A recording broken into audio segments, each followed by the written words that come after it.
Boa noite a vocês aqui e boa noite a vocês aí, ouvintes da Rádio Roquete Pinto. Bem, eu poderia aqui gastar algumas palavras falando de Zezé Mota, mas aí eu penso, para que falar se ela canta, né? E cantar é música, é a linguagem dos anjos, é a coisa universal. Vocês aí da rádio sabem bem o que é música. Então, com vocês, Zezé Mota.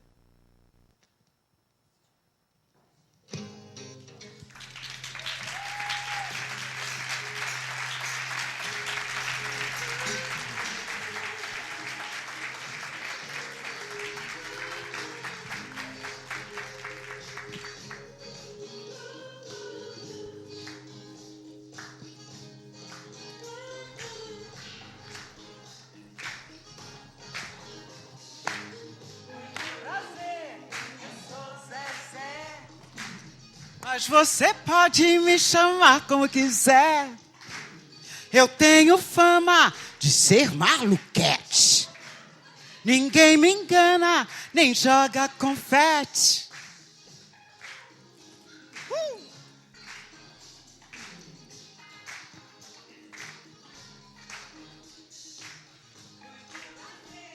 Eu sou Zezé, uma rainha, uma escrava, uma mulher. Uma mistura de raça e cor. Uma vida dura, mas cheia de sabor. É que eu gosto de amor e segredo. Sou um prato cheio. Eu quero dar uma colher. Pois eu sou Zezé, da terra do sol. A lua de mel, da cor do café. Eu sou Zezé, da terra do sol. A lua de mel, da cor do café.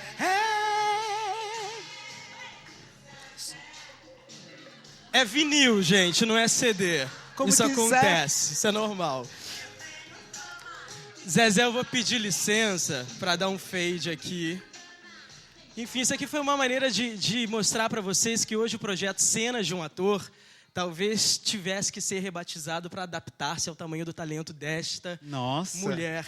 Agora, você fica 1 hora comigo no camarim, nem me avisa, né? Que não é só atriz, é cantora. Nem me avisa que é ia um ter absurdo, é o máximo do talento, assim. menos, Thiago. Não, eu acho que é mais, Zezé. Eu acho que é mais porque a gente ainda está aqui, daqui para frente ainda tem história também, né? Na música você diz algo, né, que até aqui, enfim, daqui para frente é mais, e eu tenho certeza que mais virá por aí. E assim, Zezé não é só atriz, é intérprete, né?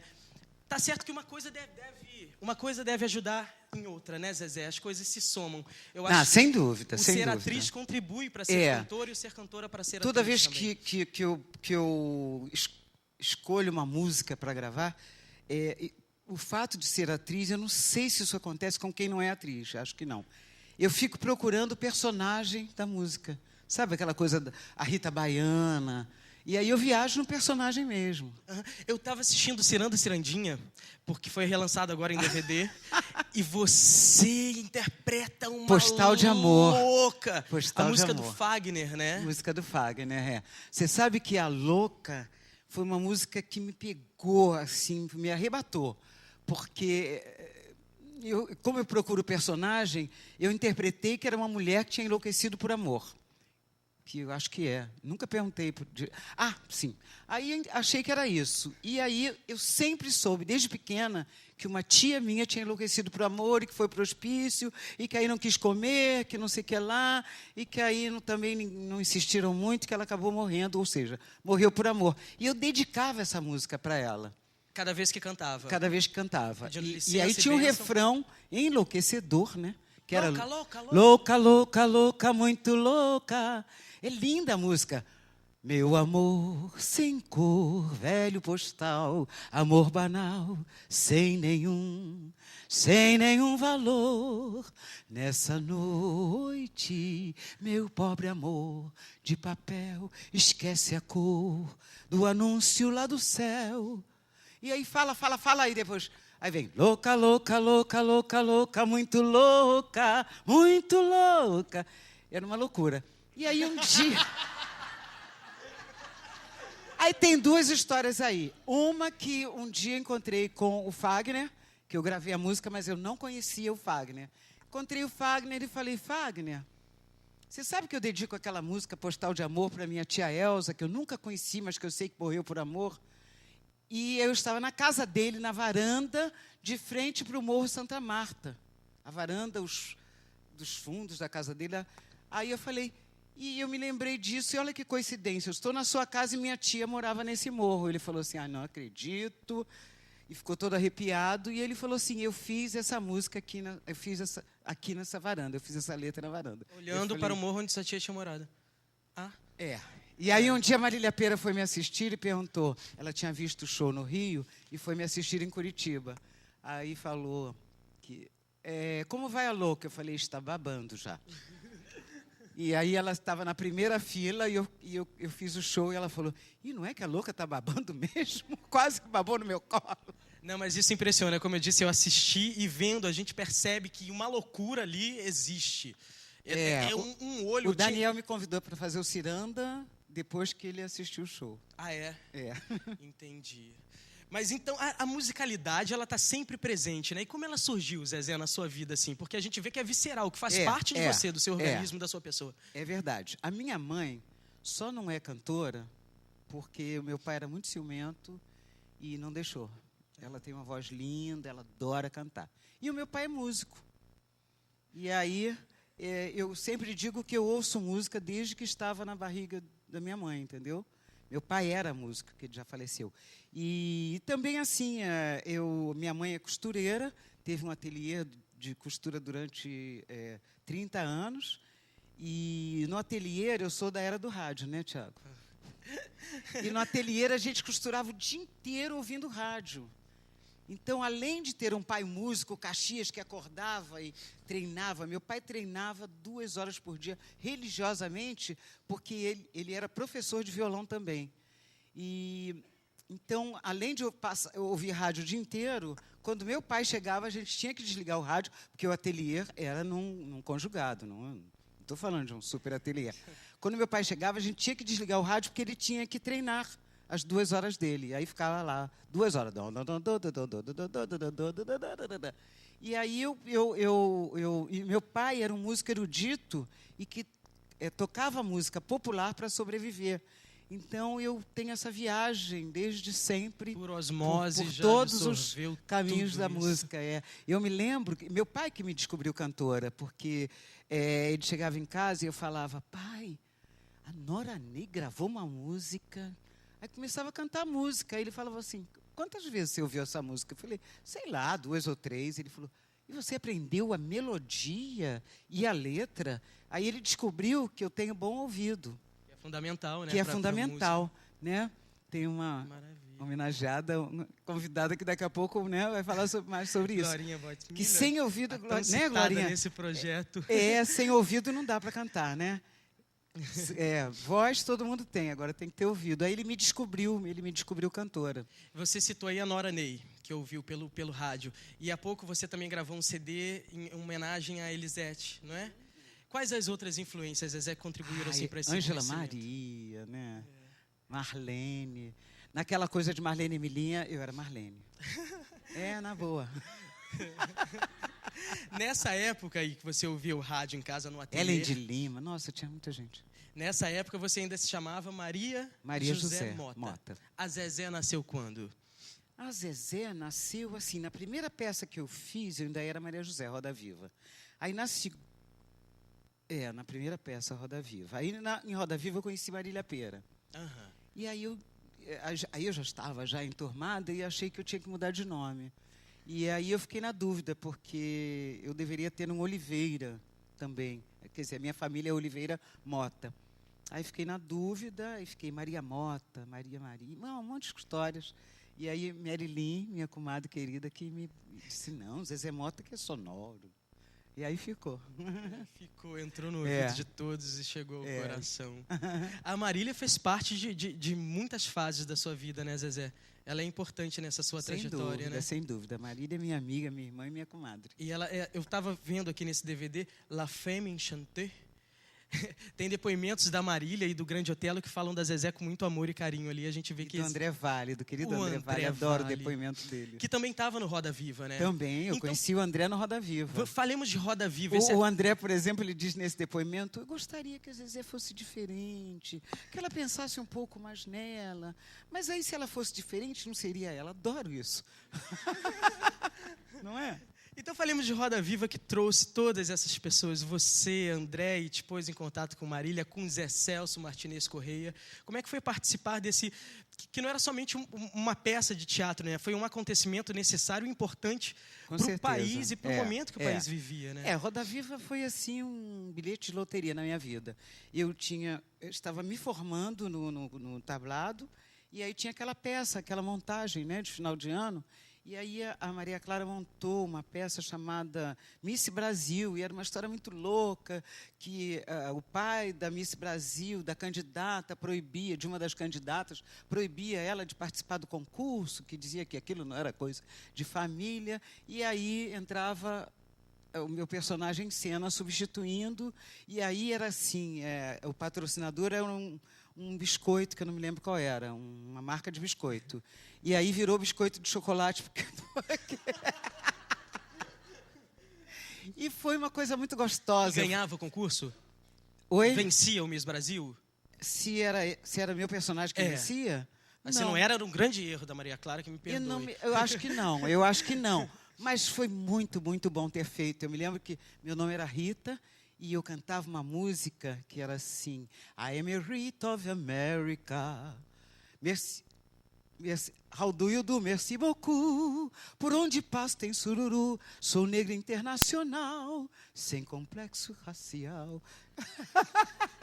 Aí um ator que estava assistindo a peça, Flávio Santiago, que eu chamava de meu saudoso Flávio Santiago, que eu chamava de padrinho, foi no camarim e falou: vem cá, eu dançava, cantava e representava. Você canta, dança e representa. Você pretende seguir carreira? Eu falei: se Deus quiser. Aí ele foi e falou: olha, vai ter teste para a Roda Viva, para uma peça do Chico Buarque, produção do Teatro de Arena, direção do Zé Celso Martinez Correia. Quer dizer, eu entrei com o pé direito mesmo, né? E aí eu fui fazer o teste, assim, acho que a formatura foi num sábado, e fui fazer o teste na segunda e passei.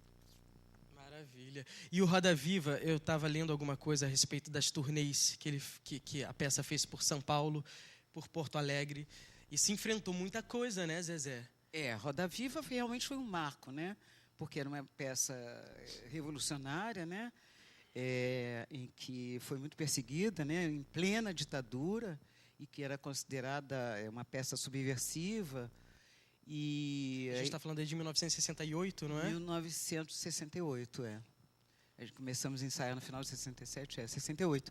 E aí foi uma peça que aconteceu de tudo, né? Foi proibida. Teve episódios de espancamento no Ruth Escobar. Foi proibida no Rio de Janeiro. E aí nós fomos para a rua protestar. E aí a peça voltou a cartaz. Aí chegamos em São Paulo, fomos espancados pelo Comando de Caça aos Comunistas, né? Pelo CCC. E aí a gente voltou o cartaz. E aí uns estudantes de universitários ficavam fazendo nossa segurança lá atrás, com cacetetes, e foi uma loucura. E era uma doideira, a gente ficava assim, fazendo a peça. Agora, se alguém fizesse algum gesto diferente, a gente cristalizava, porque a gente achava que era um deles, né? Porque eles ficaram muito tempo, né? Era um grupo de extrema-direita, né? do Mackenzie, né? Eles ficaram durante muito tempo indo assistir a peça, estudando, igual assaltante, sabe? Estudando as entradas e saídas do teatro, onde era o camarim, quanto tempo durava, fizeram isso e aí um dia atacaram a gente. Terrorismo mesmo. Foi horrível. Eu me lembro que eu estava subindo para o camarim e quando eu vi aqueles brutamontes com soco inglês, não sei o quê, eu falei para o Rodrigo Santiago: Rodrigo, eles estão vindo. Aí eu pensei, tem alguma coisa errada. Até eu chegar no meu camarim, que era o último, eles me pegavam. Aí eu entrei num camarim que estava aberto. Era do Rodrigo Santiago. E aí entrei e falei: Rodrigo, eles estão chegando. O Rodrigo falou: eles quem? Eu falei: não sei. E aí ficamos todos empurrando a porta, eu, o Rodrigo e os convidados do Rodrigo. Tinha, assim, umas 4 pessoas empurrando a porta, mas chegou uma hora que eram os brutamontes, eles foram mais fortes do que nós, E eles conseguiram. Sabe o que eles fizeram? Tinha uma frestinha que nós não conseguimos fechar. Eles abriram um extintor de incêndio nessa frestinha. E aí ficamos todos tontos. Eles abriram o camarim e saíram espancando todo mundo. Eu me lembro que eu usava uma peruca Chanel nessa época. A peruca voou longe. Foi uma loucura. Depois fomos para Porto Alegre e só fizemos um dia. A peça foi proibida. Quando nós chegamos no teatro, no segundo dia, o teatro estava lacrado. Foram tempos difíceis. Uma vida dura, mas cheia de sabor, né? Com certeza. Como bem disse Rita Lee e Roberto de Carvalho na música em sua homenagem.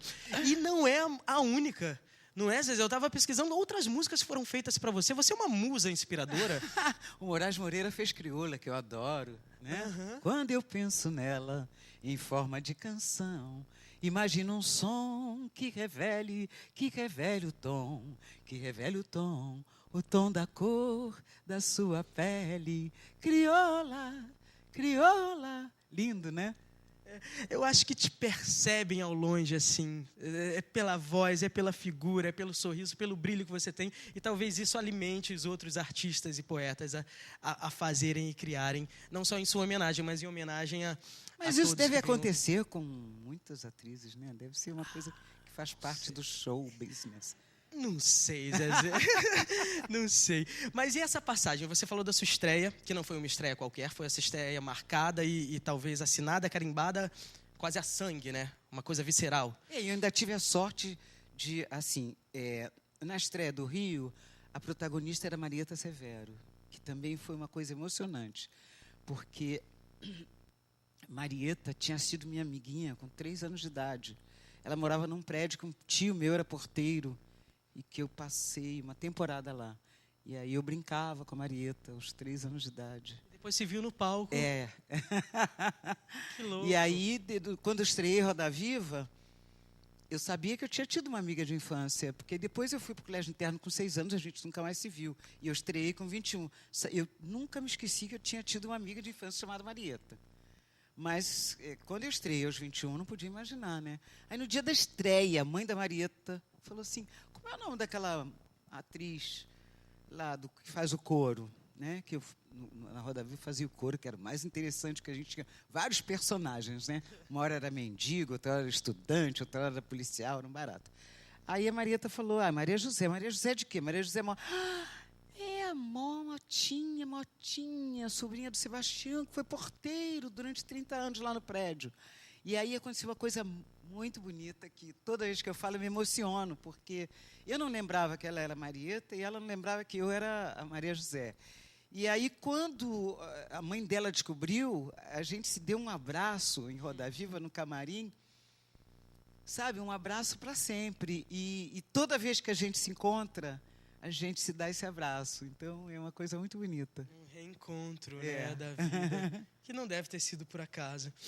Mas depois de Roda Viva, veio o quê? Veio o teatro ou já entrou a música? Que horas essa musicalidade se pôs em prática? Tá, eu fiquei fazendo só teatro durante muito tempo e... Não, mentira. Logo em 1969, acho que é isso. No ano seguinte? Eu fiz Beto Rockefeller, a primeira novela. A primeira novela já. Novela.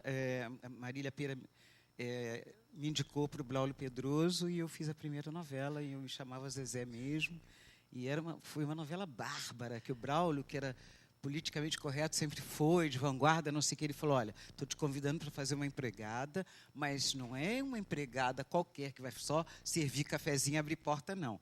Ela vai aprontar. E foi maravilhoso. Ela sonhava que eu era empregada da casa da Maria Della Costa e do Walter Foster. Uau. E ela sonhava que ela era Maria Della Costa, então ela aparecia com as perucas dela, com as roupas dela. Quando os patrões viajavam, ela dava festas em casa. Até uma macumba ela montou lá na casa. Era uma delícia fazer a Zezé. Ela namorava o mordomo. Foi uma maravilha. Porque as pessoas foram me perguntando, você teve esse problema no início da carreira de fazer a empregada? Eu falei, o problema não era com a empregada. O problema era fazer só a empregada e de ser uma empregada sem conflito, sem participação ali na sem trama. História. Durante muitas novelas, eu fiz algumas empregadas que não tinham família, não tinha pai, não tinha mãe, não tinha namorado, não tinha ninguém, viviam a reboque dos outros personagens. Isso que me incomodava. Nada contra fazer a empregada. E agora, de preferência, que ela seja a protagonista, né? Eu vou ler um trecho de alguma coisa e depois você me diz quem escreveu a seu respeito. A sensualidade, a ternura ou a bravura com que ela interpreta uma música, eu acho Zezé Mota sempre autêntica. Ela, com toda a sua autenticidade, em toda a música que ela interpreta e também em tudo aquilo que ela representa como atriz que é. Vocês ainda terão a oportunidade de vê-la e vão sentir isso que eu estou dizendo. Ela é simplesmente genial. Por causa de suas criações muito próprias, talvez seja uma coisa um tanto de berço, que ela traz da própria raça. Enfim, Zezé Mota é uma expressão do povo brasileiro. Se lembra? Foi Arthur da Távola, não? Grande Otelo. Uhul! Grande Otelo. Gente, eu tenho que confessar para vocês, eu adoro fazer, sabe? Eu tenho que confessar para vocês que é muito estranho ficar aqui. Porque, pensa bem, ficar uma pessoa do seu lado o tempo inteiro falando bem. É estranhíssimo. Não, mas eu não fui o único. Grande Otelo, Arthur da Távola, enfim, dentre muitos outros. Mas eu não sou só assim, não, viu? Ah, é? É, vai me ver lá no Carlos Gomes. Você vê como eu sou má. Dia 26, estou estreando lá. Sou Tá má, reestreando o set musical, né? também posso ser má. Cláudio Botelho e Charles Miller, um musical que Zezé se mostra uma vilã. Ela é uma feiticeira, uma vilã feiticeira, não é? É uma feiticeira do mal mesmo. É quase assim. a bruxa lá da Branca de Neve, eu me lembro. Ela No elenco tem você. arrasa com todo mundo. Tem você, Rogério, Eliana Eu, Pittman, Rogério, Eliana Pittman, Adriana Mastrini, Alessandra Mastrini. Alessandra Mastrini, Alessandra Vernei, a nossa querida Ida Gomes, que eu fiquei emocionada, que a primeira pessoa que eu vi quando cheguei hoje, eu falei, Ida Gomes. É uma delícia Beijo, de Ida. ver, porque é uma fábula, mas também é adulto, porque a maldade que você propõe é uma maldade... Não é de conto de fadas, é uma maldade maldosa. Diz que o ator tem uma tendência a defender o personagem, mas eu defendo mesmo. Ela faz aquela maldade achando que... Porque ela acredita que fazendo é para fazer o bem para outra pessoa. Fazer o quê? Então, reforçando o serviço, reestreia que dia, Zezé, no Carlos 26 Gomes? no Carlos Gomes, de sexta a domingo. Então, vocês aí, ouvintes da rádio, não percam, e vocês aqui, quem já viu, reveja, e quem não viu... Porque nós estamos veja. voltando atendendo a pedidos. Né? Já estivemos em cartaz 3 meses ano passado. Maravilha, Zezé. Então, a gente estava em Roda Viva, todo o acontecimento, fomos para Beto Rockefeller, outro acontecimento. Teve o Godspell também, musical. Agora a gente falou do set musical, né? Você tinha feito o Godspell O Godspell foi muito legal. Eu, no início da carreira, como descobriram logo no Miss Brasil, lá na formatura do tablado que eu cantava, logo no início eu fazia assim, um musical atrás do outro. Isso era muito legal, porque as pessoas ficam me perguntando, o que você prefere, cantar ou representar? Eu sempre digo que me sinto em estado de graça quando estou cantando e também quando estou representando. E aí, quando junto as duas coisas, eu adoro. Você vê que eu não parei de cantar aqui hoje, né? Para nossa sorte. Para nossa sorte. E aí teve o Godspell. E no Godspell foi muito legal. Se eu não me engano, foi por causa do Godspell que você gravou o primeiro LP, não foi? É verdade. Eu estava fazendo o Godspell e aí eu cantava uma música que me deu um branco agora. Aí eu cantava uma música que aí acontecia uma coisa que o diretor, que era dizia que era uma coisa inédita. Eu cantava no meio do espetáculo de teatro e as pessoas pediam bis, né? E eu não podia fazer bis, porque senão a peça parava. Né? E aí era muito engraçado. E aí o Gerson Conrad, dos Secos e Molhados tinham... o grupo tinha se desfeito, e ele estava procurando uma cantora para fazer uma dupla com ele, já que o Ney Matogrosso tinha partido para carreira solo. O Gerson Conrad estava procurando uma cantora, porque ele se achava muito mais compositor do que cantor. E aí ele me viu cantando Blessed the Lord. Pode ser. Eu teria que folhear acho que aqui. sim. E aí ele falou, é essa. E aí eu gravei o primeiro LP pela Som Livre. Que foi o Trem Noturno, né? Em parceria com o Gerson Conrad. E daí o primeiro LP lançado dividiu-se a Zezé em duas, a cantora e a atriz. Você optou pela música ou enfim, ficou fazendo as duas coisas? Como é que foi o daí para frente, depois do primeiro LP? Não no primeiro LP, porque teve vida curta, porque, de repente, o Gerson fez uma entrevista falando mal da gravadora, e aí Boicotaram o LP, né? Tiraram, claro, você não pode falar mal da gravadora. Os caras estão pagando. Aí saiu de cartaz e tal. Mas no meio do caminho, durante várias vezes eu pensei em optar pela música. Mas já jogaram umas cartas, uns búzios, e disseram que não tem jeito, que tem que ser assim mesmo. Cantar e representar, que está escrito nas estrelas. Então eu vou em frente. E o representar, a gente está falando a gente falou do Godspell, que foi em 72. Chica da Silva foi em 76, né? Partamos logo para Chica, porque Chica a Chica foi um acontecimento não só para você, mas para todo o Brasil, né? Porque trouxe essa personagem, a negra, que no caso sempre era a atriz, a empregada que abria e servia o cafezinho, e trouxe como protagonista de uma história que mostrava ela como sábia, como poderosa, ela manipulava as pessoas e ela acontecia. Como é que foi fazer essa protagonista nesse Brasil que vinha de história de empregadas que só abriam e serviam, fazer essa protagonista de um filme que marcou a história do cinema e a história do país também? Chica da Silva, Zezé, como é que aconteceu? Não foi fácil, né? Porque era uma grande responsabilidade. Bom, eu ganhei o papel fazendo um teste, concorrendo com, que eu saiba, umas 30 atrizes e tal, entre atrizes, bailarinas e modelos, não sei o quê. E aí depois eu falei, bom, agora tem que. E aí foi complicado, porque eu sou hipersensível, então eu dei uma surtadinha, assim, por exemplo. Num certo momento das filmagens, eu comecei... Não é surtadinha, eu acho que isso acontece com todo ator, né?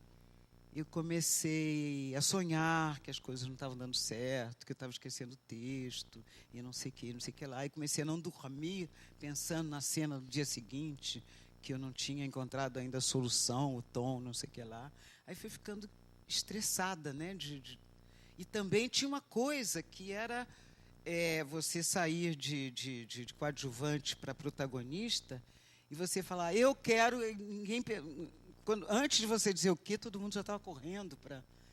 Isso era muito... Tudo muito novo, tudo muito diferente. Cada dia um vestido novo, cada dia uma peruca nova, muita paparicação para uma menina do Pavãozinho, do Morro do Pavãozinho, né?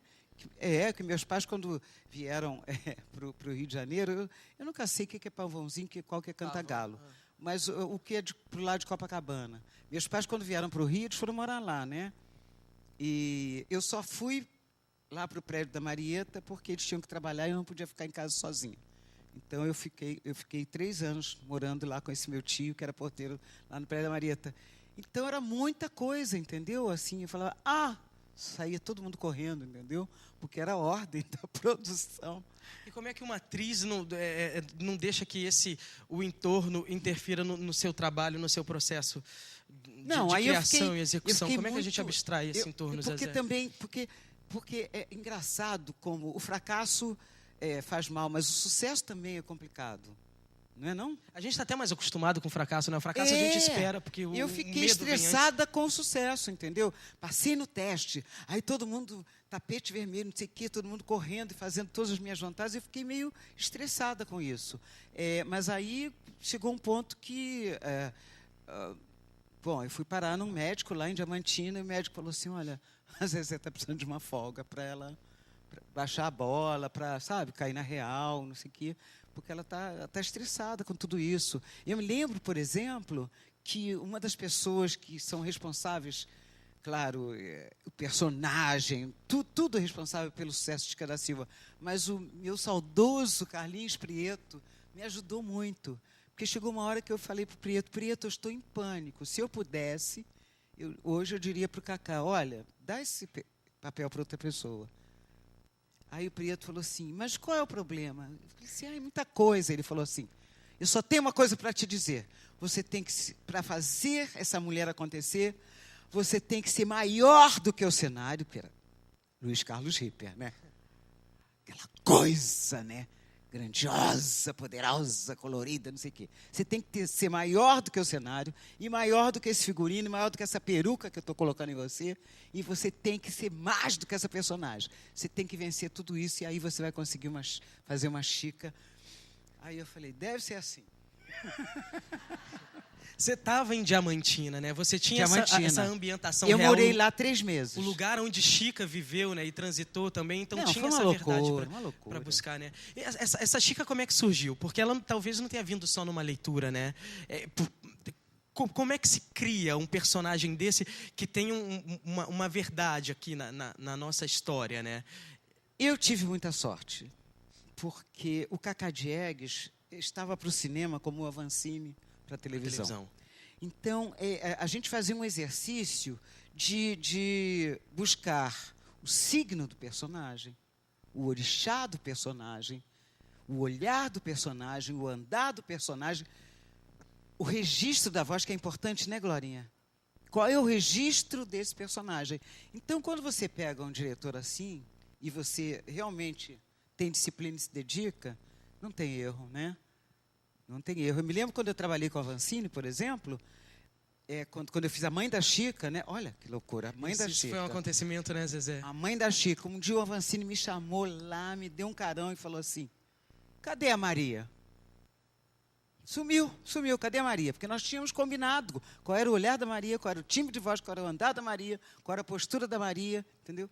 E, com o tempo, aquela coisa do dia a dia, aquele corre-corre, a Maria foi sumindo de mim. E a TV deve ser mais complicado, né? Porque você falou aí que para Chica você foi para Diamantina, viveu lá, então tinha esse cotidiano que você não se distanciava e vinha para o Rio, né? Detalhe, mas você fazendo novela, o Cacá não deixava eu vir a sair de Diamantina. Para não perder essa né, personagem. Não, ele criada. percebeu que eu tinha também uma dificuldade, assim, eu sou uma pessoa, eu acho que eu fui. Se eu sou muito pouco agora, mas eu fui sempre eu sou canceriana, né? Muito viajandona. A minha tendência é dispersar. Então o Cacá percebeu isso e falou, ela não pode sair daqui. Então eu fiquei realmente exilada em Diamantina, no Carnaval, no Ano Novo, no Natal, no Ano Novo e no Carnaval. Períodos de festa. Mas isso foi fantástico, porque eu respirava, eu transpirava o personagem o tempo inteiro. Foram, assim, 3 meses só dedicados a ela. Não se deslocava isso foi muito vivência. Bom. Eu me lembro que no dia em que o João Fernandes ia embora, o Cacá Diegues falou assim, Zezé, espera aqui um pouquinho. Aí eu fui para o Museu da Chica da Silva, fiquei lá, com uma garrafa de café, uma garrafa de água e um segurança na porta e o texto da cena. E eu ficava olhando aqui para aqueles objetos da Chica da Silva, não sei o quê, e eu não podia sair dali. E eu tinha que fazer um exercício que eu tinha aprendido de memória afetiva. Aí eu fiz uma loucura. Eu comecei a pensar na Adriana Prieto, que era irmã do meu melhor amigo, Carlinhos Prieto, saudoso Carlinhos Prieto, que tinha morrido recentemente, né? Tinha 2 meses ou 3. Comecei a pensar na Adriana, porque é maluquice. Que coisa a Adriana ter morrido tão jovem, tão bonita, uma atriz promissora, para ficar naquele estado de espírito, né? Aí ele falou, daqui a não sei quantos minutos eu volto, e não voltou. Eu perdi a noção de quanto tempo eu fiquei lá. Então, quando eu saí para fazer a cena da despedida do João Fernandes, eu estava assim, sabe? Feito eu já tinha saído do ar, porque já tinha, sabe, viajado mesmo, nessa coisa assim, embarcado naquela tristeza da perda da... a Adriana foi assim que eu mais pensei. Mas pensei em várias besteiras assim que poderiam me deixar triste. Pensei em coisas do passado que me deixaram triste. Foi uma loucura, porque o Cacá disse assim, não faço questão de lágrimas. Eu só quero que o público se convença de que esse homem foi muito importante na vida dela. Eu quero que você passe essa angústia, não precisa chorar. Porque eu acho que essas atrizes jovens ficam muito preocupadas, né, com a lágrima, né? Não, eu compreendo, como porque simbolismo, né? Talvez a lágrima escorrendo. Porque sabe que impressiona o público, mas tem que vir de dentro. A verdade, né? Tem que vir de dentro, né? Não pode. Né? E a memória emotiva é o único exercício assim que você tem técnica. E é doloroso, né? Né? E como é que você deixa isso lá, Zezé? Não traz para si? Como é que é a matemática dessa técnica? Olha, eu aprendi com a Maria Clara Machado a fazer, quando sentir que o personagem não quer te abandonar, fazer um exercício de yoga, né? De respiração? De respiração, oração, não sei o quê, e tentar se libertar desse personagem. Deixa ele lá. Maria Clara foi bem marcante na sua trajetória, no seu aprendizado, no seu surgimento? É claro, afinal de contas, eu ganhei uma bolsa, né, do curso mais sofisticado da época, com a Maria Clara Machado. E eu sou aluna do tablado do tempo em que a Maria Clara Machado ainda dava aula. Então, eu aluna mesmo dela. Não, tinham outros professores, mas um dos professores, a de interpretação ou improvisação, era a Maria Clara. Eu acho que era improvisação. E que você traz até hoje consigo os ensinamentos aprendizados. Não dá para esquecer. E a gente está falando do processo durante o Chica da Silva. Você não tinha, talvez, a consciência... Você tinha a consciência, sim, de que era protagonista, era paparicada, tinha todas essas coisas no entorno, mas você não sabia como isso seria absorvido, o filme seria absorvido pelo público, né? Nem imaginava. Que bom, né? Foi melhor assim, senão eu nem conseguiria terminar o filme. E depois, quando o filme aconteceu, foi uma estourou loucura, e foi porque essa coisa? antes da Chica eu conhecia 3 países. Eu tinha ido com Augusto Boal, com o Teatro Arena, aos Estados Unidos, México e Peru, fazendo Arena contra Zumbi e Arena contra Bolívar. E aí, depois da Chica, eu voltei a esses países, divulgando Chica, e conheci mais 13 países, então foi muita loucura. Por isso que eu acho que essa coisa do sucesso, você tem que estar muito preparado para isso, você tem que ter um apoio psicológico, né, espiritual também. Eu me lembro que eu acabei indo parar numa análise, né, por conta dessa confusão toda. Da Chica da Silva. Porque foi assim, aconteceram 2 coisas. A Chica ficou no imaginário masculino, né? Então, todos os homens ficavam afim, entendeu? E era uma época em que, né, nós estávamos assim, plena revolução sexual, né? A gente estava queimando sutiã, as mulheres estavam assumindo que podiam entrar no restaurante sozinha, que podia não casar, que não tinha obrigação de ter filho, né? Estávamos em pleno na década de 70, né? 70, eu acho, 76, para ser exato, Chica da Silva. Então, foi muito complicado, porque a Chica entrou no imaginário masculino, aí os homens confundiam tudo, pessoa, como é normal, pessoa com personagem, né? E eu me lembro de um parceiro dizendo assim, quando o cinema se torna realidade... Glauber Rocha. Né? E aí foi muita loucura. Eu quase fui sequestrada por um taxista. Que me reconheceu pela voz. Ele achou aquela voz meio estranha, misteriosa. Começou a me... é você. E nessa época eu andava de mini saia, toda transparente. Porque essa sensualidade nunca foi um problema para você, né, Zezé? Você sempre... Né, talvez... faz parte de você até hoje. Mas talvez tenha sido... Não, agora eu sou uma senhora. Você vê que eu tô seríssima. Você vê que mas continua sensual. Zezé é de dentro para fora. Mas eu acho... Quando eu fui criada em colégio interno, um colégio só de meninas, e a gente tomava banho de camisola. E eu nunca entendi por que eu tinha que tomar banho de camisola com outras meninas, entendeu? E aí, eu acho que quando eu saí do colégio interno, uma das primeiras coisas que eu fiz foi tirar a roupa. E não parei mais de tirar a roupa. Eu costurava com a minha mãe em casa, quase nua. Aí minha mãe falava assim, põe uma roupa... Não, também porque lá no conjugado fazia muito calor, a gente não tinha ar-condicionado. Põe uma roupa que seu pai está chegando do trabalho. Põe uma roupa que seu irmão está chegando do colégio. E eu falava, mas ele é meu pai, o que tem? Põe uma roupa. Aí eu ponho. Enfim. O Nelsinho Mota, meu compadre Nelsinho Mota, né, que eu sou madrinha da Nina Morena, com muita honra, né? Ele é de Marília com o Nelson. Marília com o Nelsinho fala assim, vocês estão pensando o quê? Ninguém pediu para ela tirar a roupa, não. Batia a claquete, ela pá! Tirava a roupa. Depois de Chica, você gravou esse LP, não foi? que eu trouxe o Zezé Mota, que tem a música da Rita com o Roberto, tem a música do Moraes, tem todas essas. Aí a Chica abriu essas portas para você, a sua ânsia de cantar e de se mostrar como cantora. A Chica facilitou esse... Ah, com certeza, porque antes eu tinha sido crooner em São Paulo. Eu saía do teatro e ia cantar numa boate chamada Telecoteco, e depois eu fui cantar numa boate chamada Balacobaco em São Paulo, que eu tinha esperança de alguém me descobrir lá. Mas aí depois eu descobri que as minhas colegas a crooner, ela preenche, né, o espaço quando a atração está descansando, né, tomando abre o show, água. essas coisas assim. Abre, faz o intervalo, e depois quando a atração vai embora, ela fica até as 5 horas da manhã. Depois eu descobri que tinham colegas lá que cantavam há 8 anos, 9, 10, 12 anos. Eu falei, ih... O caminho não é por aqui. Não é por aqui. Se bem que eu levei muita gente legal para assistir o Fauzi Arap. Fauzi Arap me disse o seguinte: você canta muito bem, mas tem que botar esse quadril para frente, não sei o quê, papapá. Falou, você está muito encolhida. Que é aquela coisa que a Bethânia faz, né? Foi Fauzi Arap que mandou ela fazer. E o Zeca Neves foi me ver e falei, e aí, Zeca, toda encolhida. E aí, Zeca, o que você achou? Ele falou, Zezé Mota veio para foder com Aretha Franklin. Ih, não podia ter falado isso. Claro que pode. Não só pode, como deve.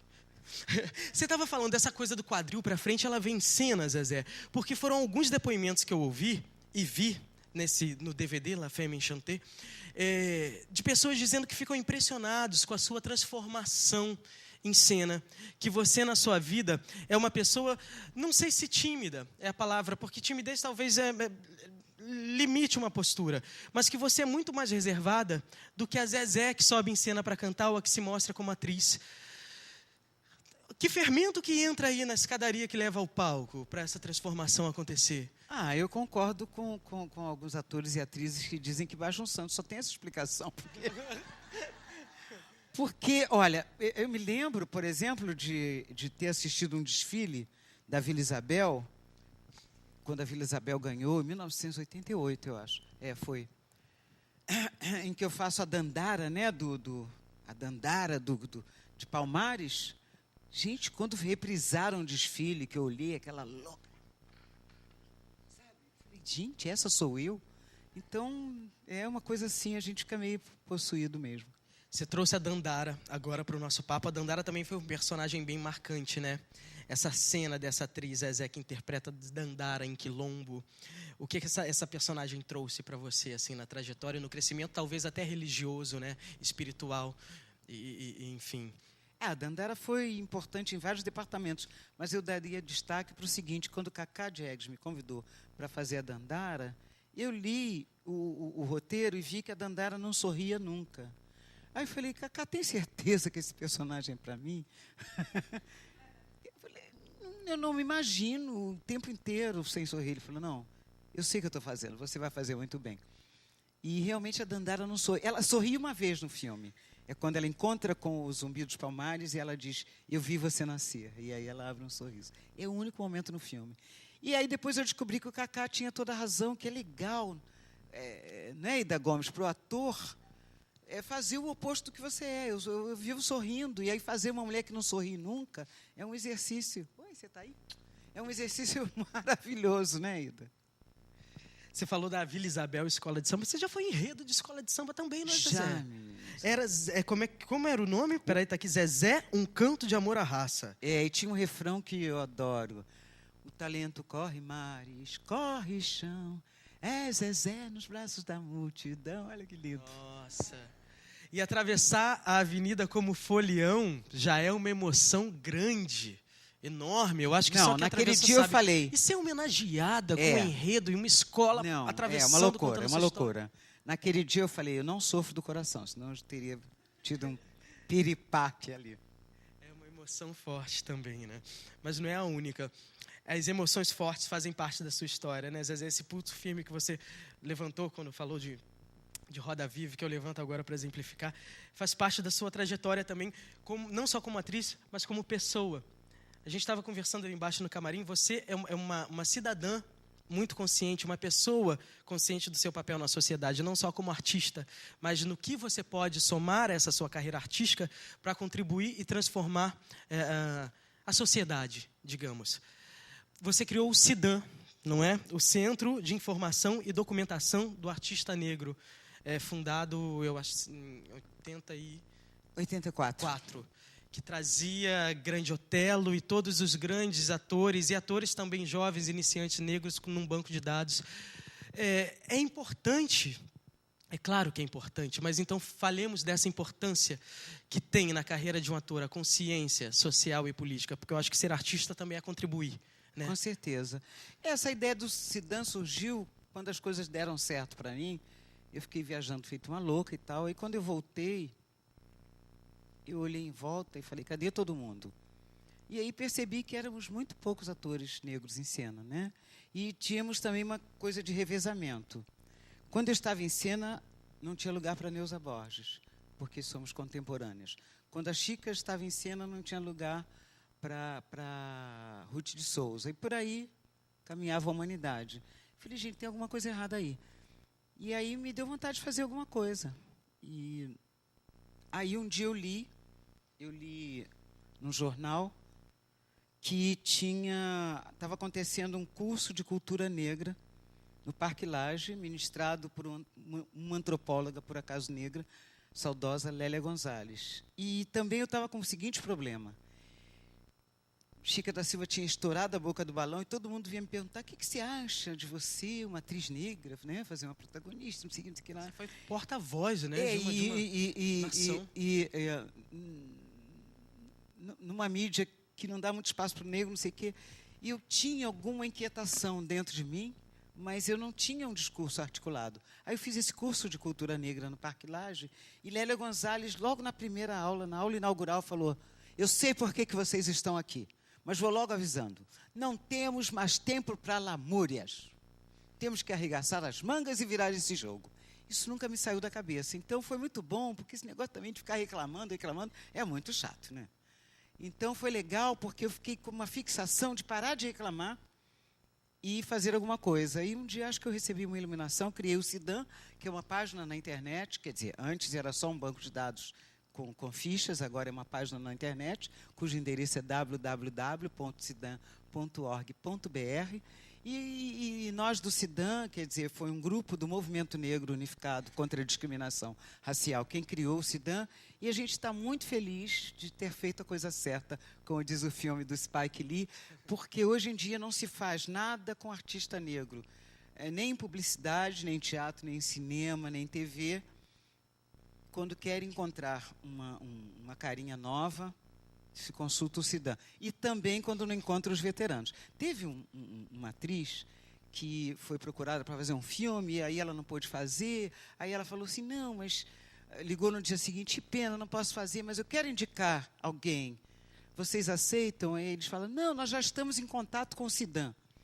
Aí a atriz falou assim, mas o CIDAN não serve para nada. Aí o diretor do filme falou, serve sim, foram eles que me deram o seu telefone.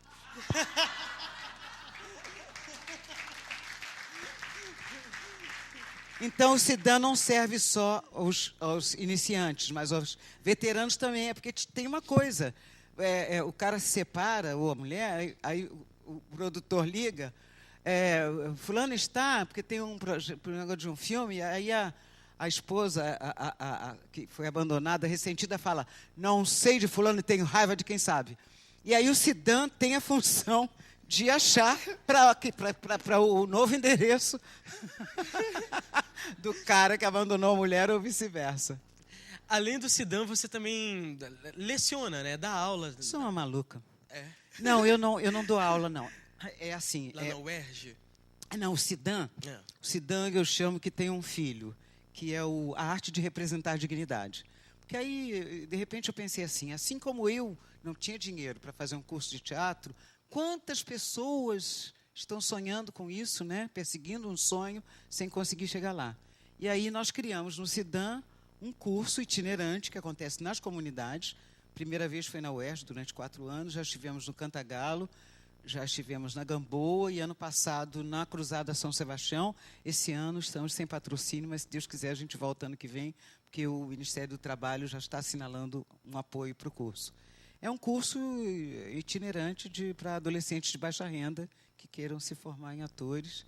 E é gratificante, porque nós já temos, como o curso já tem 13 anos, já temos muitos atores no mercado de trabalho. O Alexandre Rodrigues, narrador do Cidade de Deus, foi nosso aluno do primeiro ano.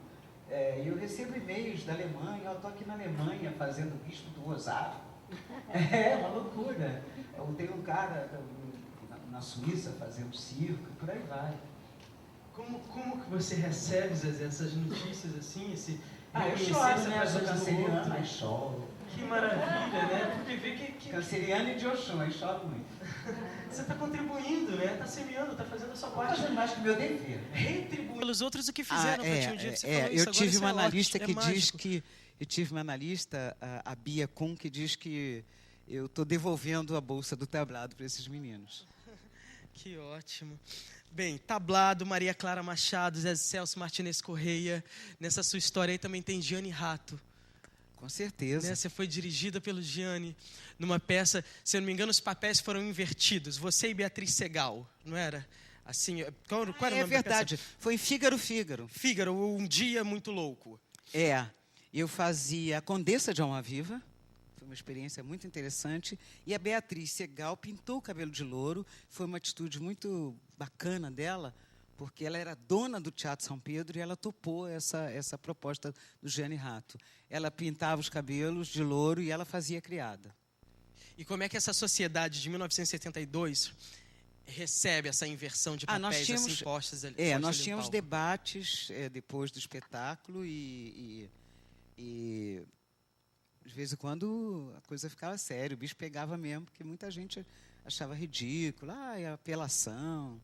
A gente sabe que a Condessa de Almaviva não era negra, enfim. Mas foi uma experiência bacana. Além do que eu tive um romance tórrido com Gianni Rato. Porque eu sou muito namoradeira, né? E como é que se convive com alguém que se namora? Profissionalmente. Porque você estabelece uma intimidade, um aprofundamento na intimidade nessa relação cotidiana, e ali no palco é uma outra relação que se estabelece, né? Como é que se divide isso, Zezé? Talvez eu saiba, mas eu quero ouvir de você. Fígaro. Entregou. No Fígaro. O que teve de bom nessa coisa é que, eu já tinha uma grande responsabilidade, é que eu tinha que ser impecável, porque depois tinha um debate e a minha atuação não podia comprometer, né, a proposta, né, do Gianni Rato. E tinha a coisa de ser a primeira-dama, que tinha que dar exemplo, chegar mais cedo que todo mundo, não esquecer o texto, entrar, enfim, tinha uma coisa interessante aí nessa experiência. Mas a intimidade, essa intimidade que eu falei que se estabelece no cotidiano, ela contribui, né? Ela contribui foi legal, foi bacana. Para o se conhecer, para o se doar, né? Para um para o outro ali, no caso, no projeto. E o Gianni Rato era um cavalheiro, então, quando alguma coisa ele não gostava, ele falava com muita delicadeza, então dava tudo certo. A delicadeza... O único problema é que eu tinha 25 anos e acho que ele tinha 50. Não, mas não, o problema é que era meio complicado, aquele italiano, entendeu? Com uma negra, a gente entrava nos restaurantes, era meio delicado, era complicado. Dos outros, as pessoas né, já achavam, já iam toda de mini saia, já achavam que não era uma coisa séria. Esse ranço aí dessas pessoas que olhavam com esses olhares, enfim, que julgavam e criticavam, ainda existe? Hoje em dia, você falou do que enfrentou nesses debates, do que enfrentou com Chica da Silva. Hoje em dia ainda existe esse ranço, Zezé? Desse racismo mais velado? Olha, as coisas estão mudando, graças a Deus, Tiago, as coisas estão mudando. Eu tenho comentado muito nos meus debates que as pessoas me perguntam, né, são 40 anos de carreira, 30 de militância no movimento negro, as coisas estão mudando para melhor, graças a Deus, devagarinho, porque todo o processo é lento, né? Devagarinho, mas estão mudando sim. E já Bom, é um assunto que deixou de ser tabu, né? Uhum. Essa questão da discriminação do Brasil durante um tempo era um assunto muito fechado só dentro do movimento negro. Hoje em dia nós temos uma coisa que o professor Cândido Mendes falou num dos encontros do movimento negro, que a Cândido Mendes foi a primeira faculdade a abrir espaço para o movimento se reunir, porque a gente não tinha onde se reunir. E o professor Cândido Mendes falou: a questão do negro, e da discriminação e da diversidade, não sei o que, no Brasil, tem que ser uma questão do brasileiro e não só do negro. E eu já percebo isso. Nós temos aliados brancos, porque nem todo mundo é preconceituoso, nem todo mundo é racista, e o branco que não é preconceituoso, ele sabe que não faz parte de um grupo superior. Então, não interessa para ele essa coisa, né? Porque ele sabe que não é isso. Não interessa a ninguém, né? Nem para ninguém. Não contribui para o crescimento do então, país, a coisa está mudando muito, porque o Brasil está tomando consciência de que é um país miscigenado e que não tem espaço para racismo. E que todo o seu valor aí está, né? Com certeza. E tem algumas coisas que contribuíram, por exemplo, a revista Raça, né? Uhum. Eu sou do tempo em que não se dava capa para o negro. Eu sei de... Nem na época da Chica da Silva? Aí veio Zezé. Não se dava capa para negro porque é uma empresa que visa lucro, e diziam que capa vende mesmo. Capa de disco vende, capa de livro vende, enfim. E como o negro até pouco tempo era considerado feio, então não se dava capa para negro, porque o nosso padrão de beleza até pouco tempo era europeu, era importado da Europa. Ainda é bastante, mas o negro já é conhecido como também um grupo de pessoas bonitas, né? E aí a revista Raça contribui muito para isso. Porque aí vem a revista Raça botando essas mulheres lindas na capa, né? Thaís Araújo, enfim, todo mundo. Cris Viana, Zezé Mota, Isabel Filardes. Lindas. E outra coisa, quando eu comecei como atriz, não tinha produto de maquiagem para negro no Brasil. Tinha que importar. E no início da carreira eu nem tinha dinheiro para importar esses produtos. Quando eu comecei a cobrar isso, eu dizia assim: vocês não precisam de maquiagem. E o negro que queira usar maquiagem não tem dinheiro para gastar. Por isso, não vamos investir nisso. E aí a revista Raça veio e, pasmem, desde que todos os tempos foi a revista que mais vendeu no seu lançamento. Bateu o recorde de todas, de Veja, Isto É, Manchete, TV, não sei o quê. Bateu um recorde, vendeu tanto. Porque a maioria desse país é negro. Aí todo mundo... E uma revista nossa, né? Nós somos mais de 50%, né? Porque tem... A olhos vistos, não, mas tem pessoas que... porque no Brasil é pela cor da pele. Mas tem gente que não é negro, mas sabe que é negro. Porque o avô, o bisavô, não sei o quê, aí tem o nariz que entrega, tem não sei o quê que entrega, tem o cabelo, tem não sei o que lá. E aí a revista vendeu muito. E isso foi um estardalhaço. O que aconteceu? Mudou a postura da mídia, porque as empresas falam assim: gente, nós estamos perdendo uma fatia, porque a revista anuncia muita coisa e vende muito, né? E esse negócio de dizer que as pessoas não tomam como belo o negro, isso é caretice e é mentira. Com certeza. Vide a repercussão da Chica, que você quase foi sequestrada de tanto que te queriam. Mas era uma coisa de padrão. Para ser bonito, tinha que ter o nariz afilado, cabelo liso. Mas isso aí ditam como regra, é um sermão que a gente pode mas até ouvir, graças a Deus as coisas estão mudando. Amém. E já estão as negras lindas aí. Hoje mesmo, foi hoje ou ontem, tinha uma página inteira, uma folha inteira com negras maravilhosas. Não foi no Joaquim, né? Que ótimo. A gente está falando de toda essa questão social, racial, não só racial como social. Em 84, você fez Corpo a Corpo, de Gilberto Braga, que você fazia um par romântico com o Marcos Paulo, não era? E eu assisti uma cena sua com Hugo Carvana, forte, aquilo foi posto numa novela. Você tinha...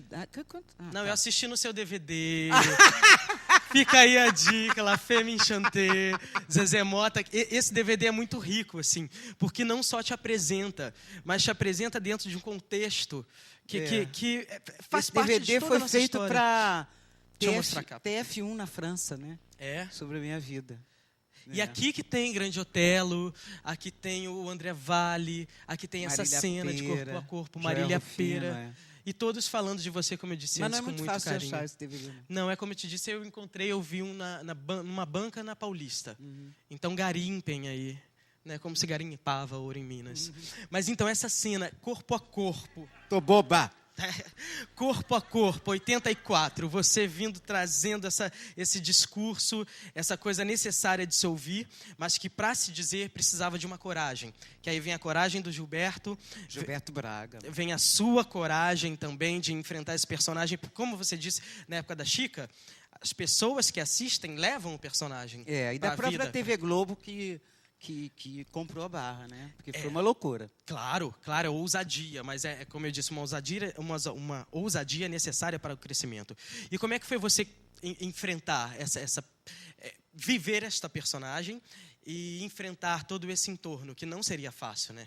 Nessa época eu ainda sofria um pouco com as cenas, né? Porque tinham cenas muito barra pesadas, por exemplo, que o Carvana dizia... Eu dizia, mas o que o senhor tem contra mim? Ele dizia, não quero netos mulatinhos, com esse nariz, com essa boca, não quero netos feios, era horrível. Mas o que mais me chocou não foi isso, não. Foi a reação de uma pesquisa que eles fizeram com dos espectadores. Foi horrível.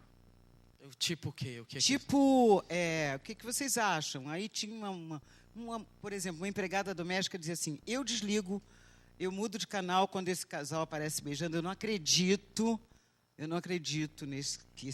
nesse amor, não acredito que aquele gatinho esteja apaixonado por essa mulher horrorosa.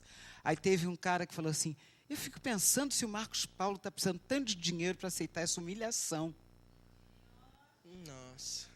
E teve um maluco que deve estar internado hoje, que disse que se ele fosse obrigado pela TV Globo a beijar uma negra horrorosa como eu, ele lavaria a boca quando chegasse em casa com água sanitária. Zezé, Te quem juro. desdenha quer comprar.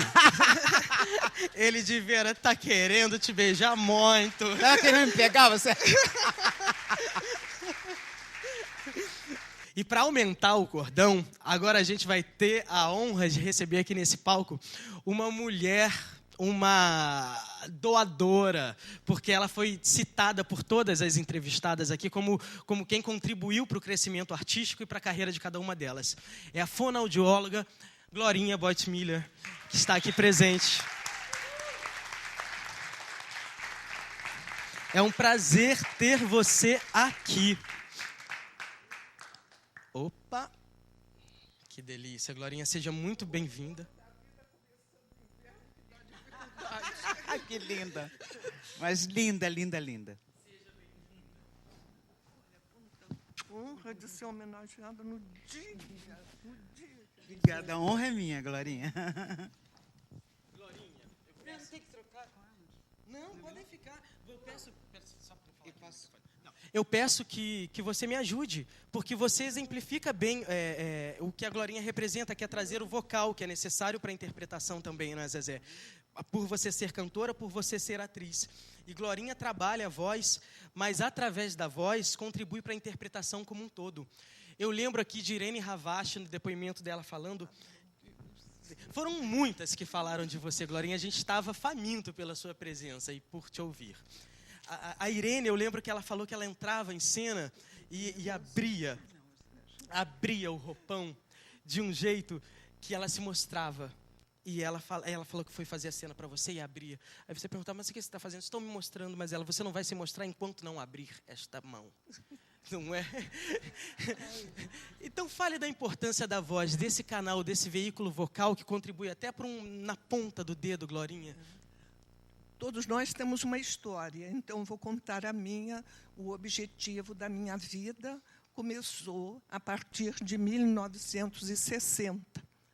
No meu gabinete de trabalho, aparece uma professora cega de nascença, pedindo que eu a ensinasse a dizer um discurso que ela ia fazer no Instituto Benjamin Constant.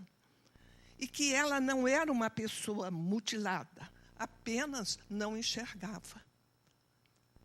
E era preciso, ela estava ali, para que eu ensinasse as palavras que ela não conseguia dizer porque não via. E o que me impressionou é que ela falou-me: o sol não me explique.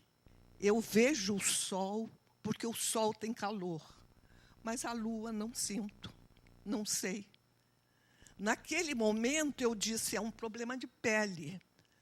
Se você vê o sol porque o sol tem calor, a lua é morna, inspira os namorados. E não pude dizer mais nada. Peguei o discurso para orientá-la. Nisso, tinha a palavra respingos. Como explicar? Molhei minha mão e disse respingos. Naquela hora começou o método. A palavra tem forma, a palavra tem essência, a palavra tem que se desenvolver todos os sentidos e nós temos que falar com o corpo inteiro, não é apenas com a garganta. E foi assim que ela teve sucesso na sua conferência e eu fui chamada na semana seguinte pelo diretor do Instituto Benjamin Constant, Instituto de Cegos e Ambríopes, para ensinar a arte de dizer aos cegos que eles foram pedir. Não foi fácil. Ao chegar lá, vi que eles possuíam inúmeros problemas. Problemas de voz, porque não viam espaço. Problemas de articulação de palavras, omissão, distorções, porque seus familiares quase sempre são pobres e não têm cultura. Então, empiricamente, intuitivamente, comecei com os conhecimentos de biologia da Escola Nacional de Música que eu possuía, comecei a ensiná-los a melhorar a voz e a sua dicção. Mas eles não ficaram satisfeitos. Faltava alguma coisa, a imagem da palavra. Como que eu ia ensinar se eu tinha e não podia ter piedade por aqueles seres humanos? Disse: vou fazer com poesias. E eles é que vão escolhê-las. E foi assim que eu pude dar a forma, a gestalt da palavra, a essência e toda a melodia. Formei um coro falado, pelo resultado alcançado. E apresentei, não em 1960, um ano depois, em 1961, no Teatro Maison de France. E qual a minha surpresa? Todos os jornais daquela época noticiaram com grande destaque esse trabalho. O trabalho ele assim: método ensina os cegos a enxergarem. Cego viu a lua. E foi uma coisa impressionante que eu comecei a ser solicitada para os outros meios de comunicação para ensinar. Aí que entra o teatro. É. Pois é.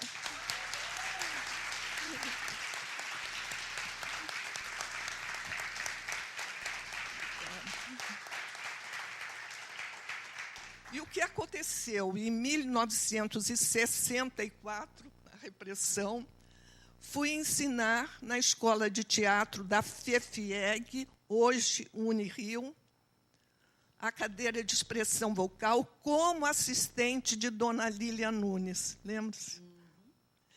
E Dona Lília, cantora, tempos depois, criaram nessa mesma escola de teatro da FEFEG a cadeira de canto em que Dona Lília ficou responsável. E eu responsável pela de expressão vocal.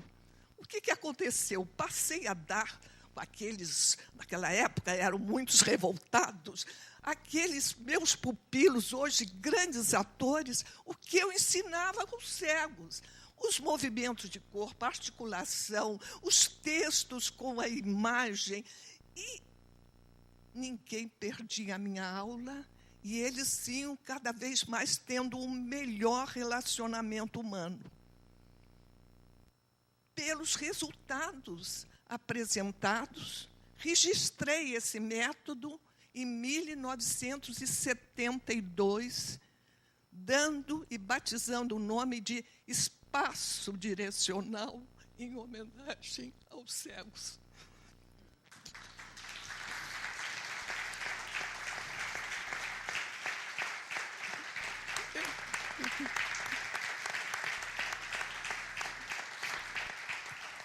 A síntese do método é a seguinte: espaço-visão.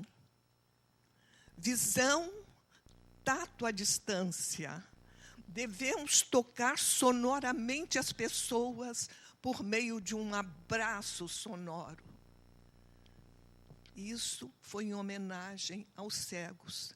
E se nessa plateia, os mais jovens que estão me ouvindo, o conselho que eu posso dizer, estudem teatro. Teatro é a arte de conquistar amigos. Teatro é vida. E nessa arte não existirá nunca ponto final. Obrigada.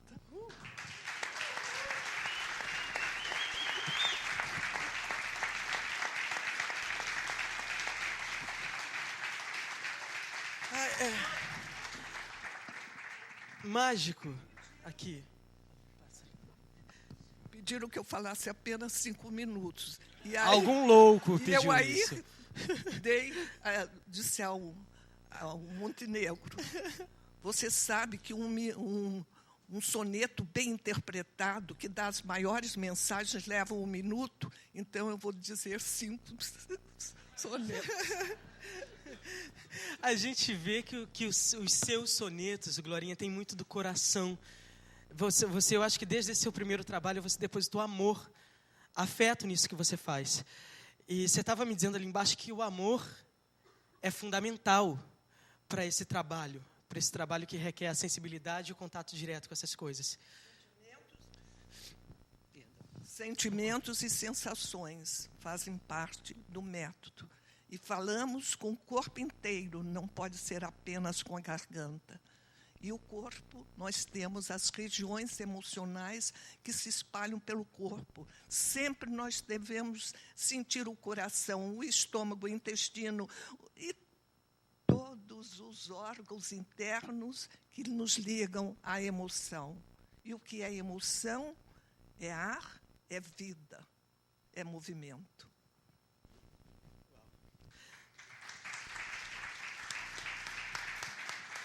Você, Zezé, é dessas atrizes que trabalham com o afeto também, que acha que o afeto, o amor e o sentimento é fundamental para um trabalho?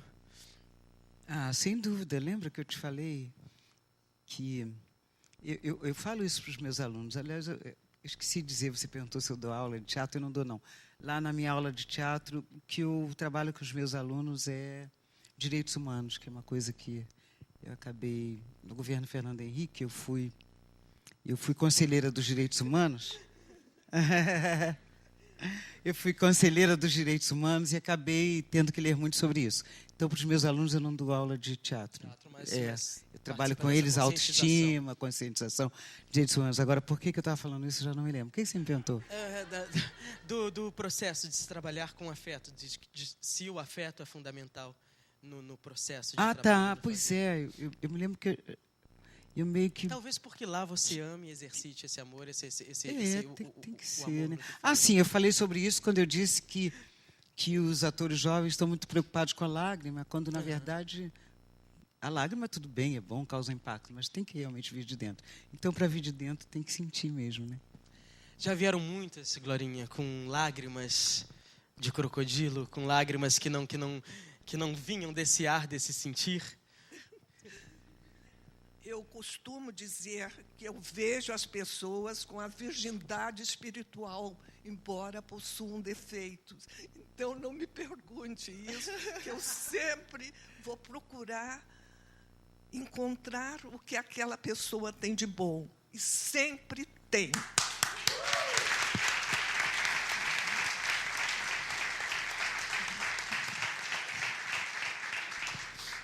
Você estava falando que esse perceber o cada um, o indivíduo, né? A gente estava conversando num breve papinho lá no camarim, se dificulta muito quando é uma turma grande, né? Um número grande, uma turma de 30 alunos, que isso acaba se perdendo, né? A qualidade do ensino, não, Glorinha? O que eu falei é que, para que a pessoa aprenda alguma coisa, você, o professor, tem que pegar individualmente todas as vezes.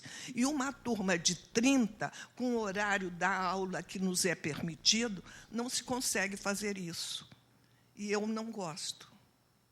E não gosto mesmo. Eu tenho que pegar as pessoas e tirar tudo que possa tirar, desde a ponta dos pés. Eu estou começando de baixo, hein? Porque a verdade vem de baixo para cima. Desde a ponta dos pés até a raiz dos cabelos. E isso só se consegue dando toque, visão, tato à distância. E a visão, tato à distância, mas o tato é o sentido dos detalhes. Nossa, Glorinha, você fala uma frase e já mexe com toda uma verdade que eu tinha de páginas. Deve ser louco, um processo... Nós nascemos por baixo.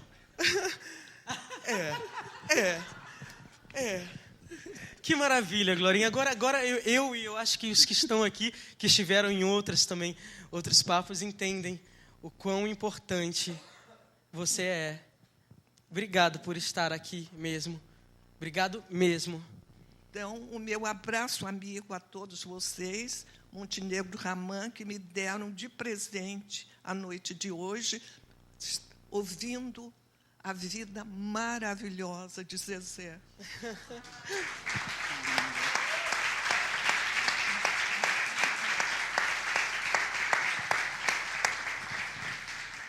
São muitos os caminhos que a gente podia percorrer por aqui. Zezé, essa vida, né? Eu acho que ainda tinha muita coisa para se falar. Glorinha também, muita coisa para se falar.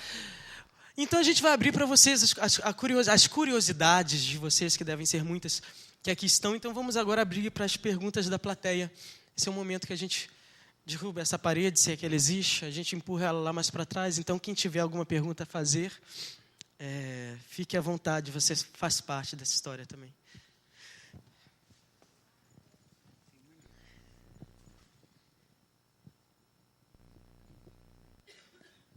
Boa noite a todos.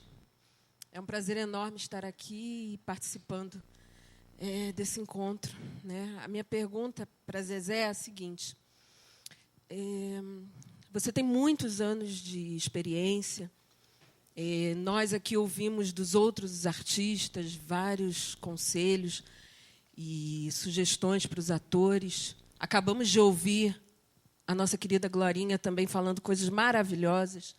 E eu gostaria de saber se existe algum personagem que você fez, mas que não se sentiu inteira dentro desse personagem. E se existiu, você poderia citá-lo para nós. Pois é, olha, as perguntas simples são as mais difíceis, né? Você vai ficar chateada se eu disser que não me lembro? Zezé, eu posso te ajudar? Que eu li a sua biografia aqui, o Zezé Mota, já muito prazer.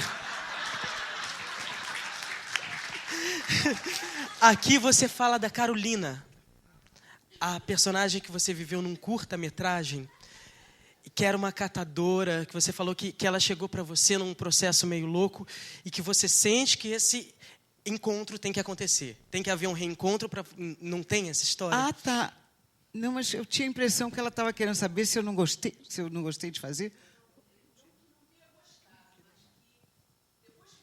Ah, tá. A Carolina, é verdade. Não é? É verdade, é.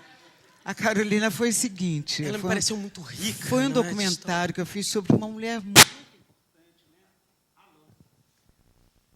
mulher muito importante, né, que criou 3 filhos de pais diferentes, catando papel para vender e ferro velho, e e acabou escrevendo um livro que virou um best-seller, vendeu 1 milhão de cópias, uma mulher que é tese de doutorado na Europa e nos Estados Unidos e que não é conhecida no Brasil.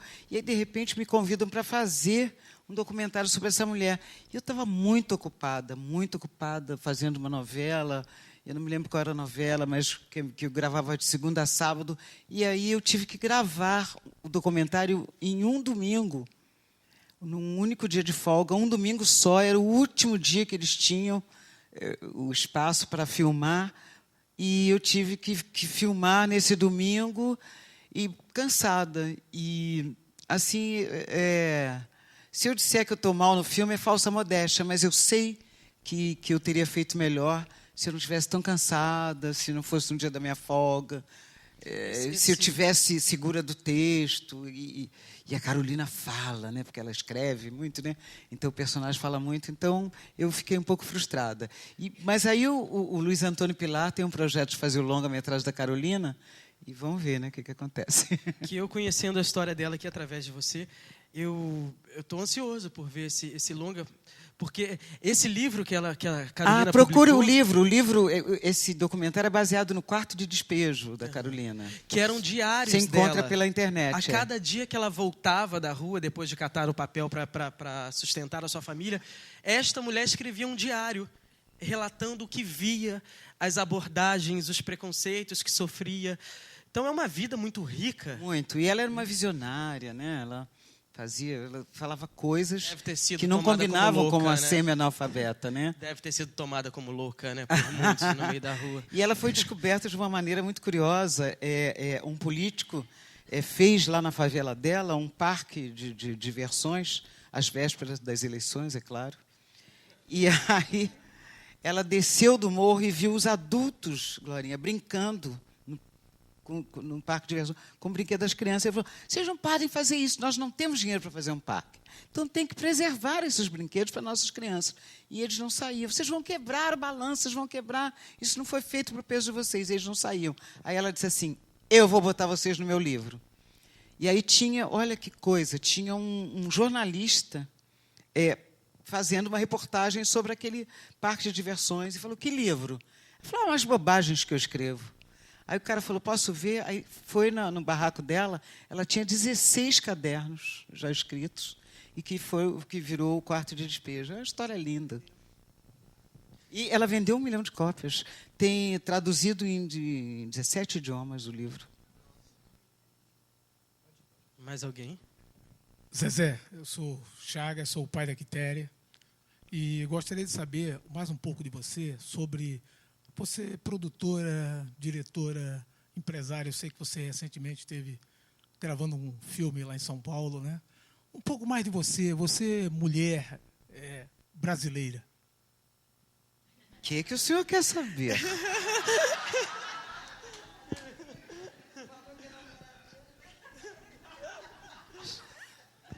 Você, mulher, sem essa conotação negra, né? Porque o Morgan Freeman, eu assisti uma entrevista dele, ele comentando muito isso com o entrevistador, que ele é ator, né? Ele não o negro Morgan Freeman. Você é mulher, você é brasileira, você é hoje uma mulher de sucesso. Eu sou uma mulher sessentona, signo de Câncer, nasci em Campos.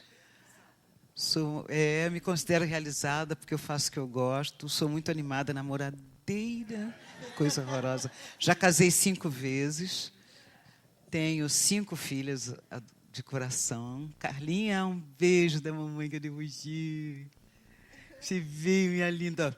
Tenho 5 filhas lindas, olha, Carla, que linda. Enfim, sou de bem com a vida, sou alegre, gosto do que eu faço. O que mais que eu posso dizer? Tá bom assim? Oi, Zezé. Sou eu, Rosa Maria, aqui. Amada, você tá aí, Tô aqui, gente, pois vem é. todo mundo. Glorinha, você é uma pessoa, é uma maga mesmo, uma pessoa que sempre deu muito pra gente. Todo o trabalho que eu fiz, eu pedi um pouco da sua ajuda e você sempre deu. Parabéns pela sua pequena exposição de durante 5 minutos, né? Mas naquilo você botou realmente o espaço direcional, que é sempre uma coisa que a gente sempre fez curso com você e sempre aprendeu com você. Obrigada pelo tudo que você fez pela gente. Zezé, entrando pelo perigoso caminho da galhofa, vamos botar para frente o Santa e Santinha? Claro, vocês não estão sabendo. Nós temos um projeto, eu e a Rosinha. Nós vamos formar uma dupla caipira. Quando ela fez minha mãe... Vamos fazer uma reunião com o Marcos Montenegro. Gonzaga, ela fazia minha mãe e a nossa camareira chamava ela de Santa e Santinha. Eu falei, vamos fazer uma dupla. Vamos embora, marcar uma reunião com o Marcos Montenegro e Ramã. Combinado? Santa e Santinha. Não pode ficar só. Muito se Parabéns, surge... Zezé. Ai, Cristiano e Gracinha, obrigado. Gente, quantas surpresas boas. Cristiano, um beijo carinhoso. Pô, ela chegou antes de Nova York, gravou hoje o dia inteiro e está aqui prestigiando a gente, Glorinha. Olha que linda. Zezé, Rosinha estava falando dessa convivência, de que aí surge até a ideia de uma dupla sertaneja. Na coxia se vive muito, né? Talvez uma história até mais rica do que se vive em cena, né? Como é que é dividir a coxia com estas pessoas que eu tive a honra de carinho? dividir a coxia com Rosa Maria Murtim quando a gente fez Chiquinha Gonzaga, né, no teatro, que eu entrei substituindo a Selma Reis. Foi uma experiência muito gostosa. Nas viagens, então, era uma maravilha, porque eu sou muito ruim para fazer compra, porque o preço que dão eu pago, entendeu? Aí a Rosinha é ótima. Primeiro que ela sempre sabe onde tem coisas boas, bonitas e com bom preço. Olha, me dei bem excursionando com Rosinha.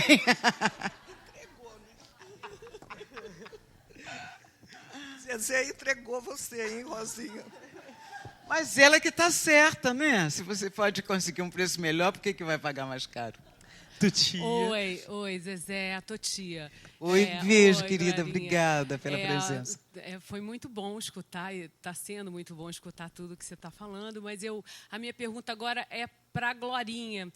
O seguinte, Glória, eu tive, assim, hoje em dia, todo ator, pelo menos nós, assim, eu faço muito musical, eu tento fazer aula de canto, faço aula de canto, mas teve um acontecimento num musical que eu estava fazendo e que era com o Diogo Vilela. A gente fazia a vida do Nelson Gonçalves e o Diogo fazia o Nelson Gonçalves. E teve um dia, nesse dia, a gente ia cancelar o espetáculo porque o Diogo estava totalmente sem voz, estava afônico. E ele falou assim, vai ser impossível. E nesse dia você estava na plateia. A gente, ai meu Deus, logo o dia que a Glorinha está na plateia, a gente vai cancelar o espetáculo. Nisso, você foi ao camarim do Diogo e ficou 10 minutos, eu acho que não mais do que isso, no camarim com ele, fazendo alguns exercícios.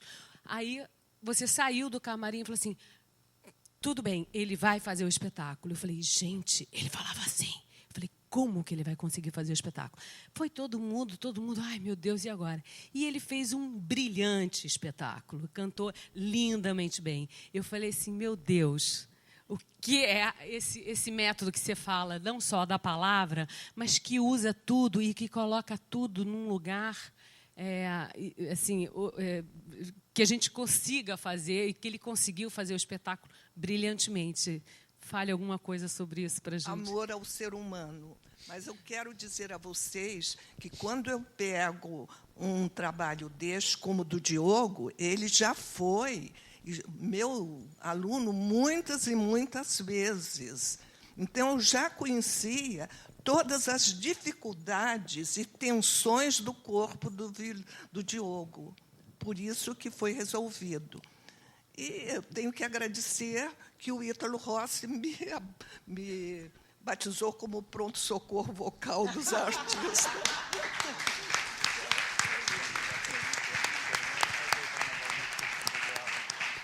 Anjo da guarda, né? Zezé, tia trouxe o musical de volta.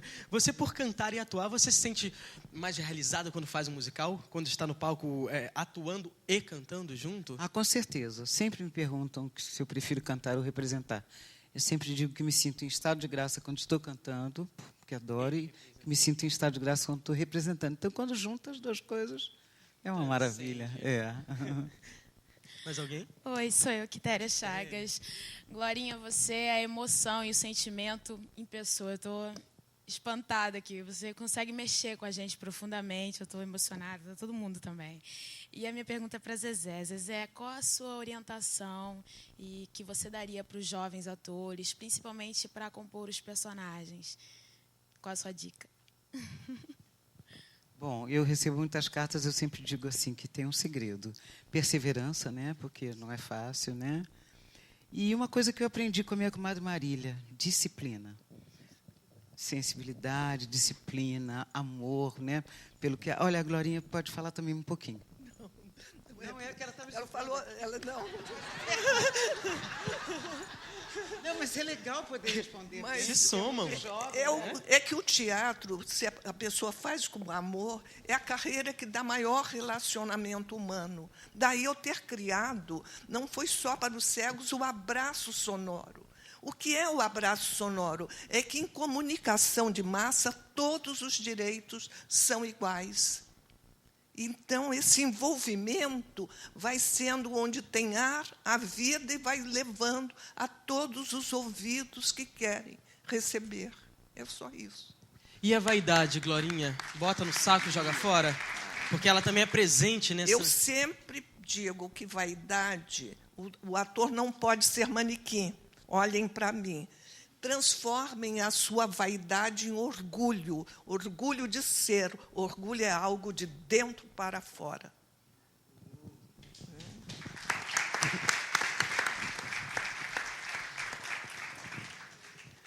Oi, aqui, boa noite. Zezé, você falou que começou com o pé direito e, ao mesmo tempo, com muita dificuldade, né? Teatros lacrados, foi linchada. Eu queria saber o que, nessa época, o que te motivou a continuar, porque eram muitas dificuldades. E se houveram pessoas que desistiram, pessoas do grupo que desistiram, enfrentando tudo isso? Olha, teve gente até que surtou mesmo e parou por ali. Não sei, eu acho que às vezes eu sou movida também a um desafio. Às vezes, quando fica muito difícil, aí é que eu quero, entendeu? E também tinha uma coisa, né?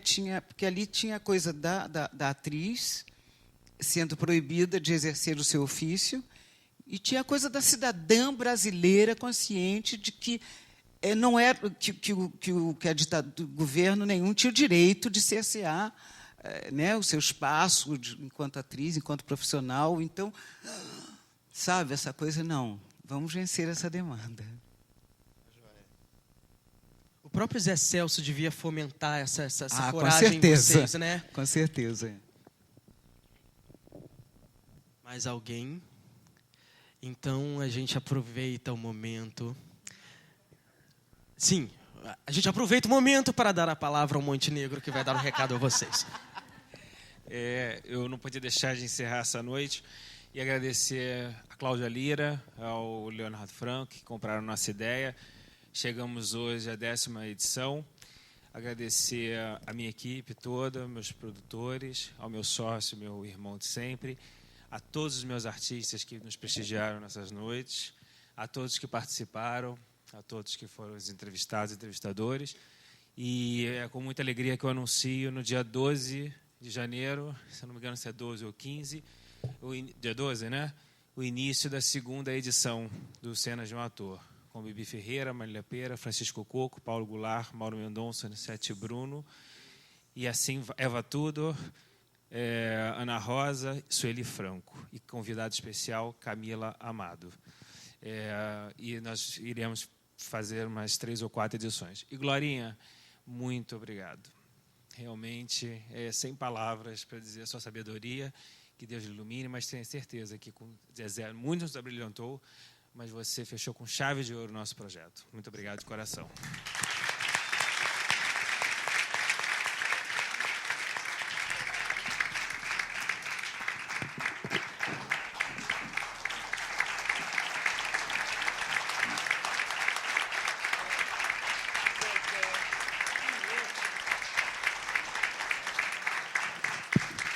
Queria agradecer a presença de todos. Não vou citar nomes para não ser injusta. Beijão, obrigada. E lembrando que esse projeto a gente não faz sozinho, né? obrigado mesmo profundamente a vocês que aqui estiveram e contribuíram também para esse sucesso que se soma ao que é mostrado aqui com a contribuição de vocês. Muito obrigado, para mim foi uma honra, assim, um desafio muito grande, como todos nós que subimos aqui para esse projeto, a gente sempre fica muito nervoso, porque é uma responsabilidade muito grande, porque aqui sempre subiu gente que tem a contribuir, que não é só falar da sua vida. Eu acho que esses artistas que aqui subiram deixaram um pouco a vaidade lá atrás e vieram se doar para nós que somos mais jovens, para nós que queremos e precisamos saber. Então, obrigado, para mim, obrigado.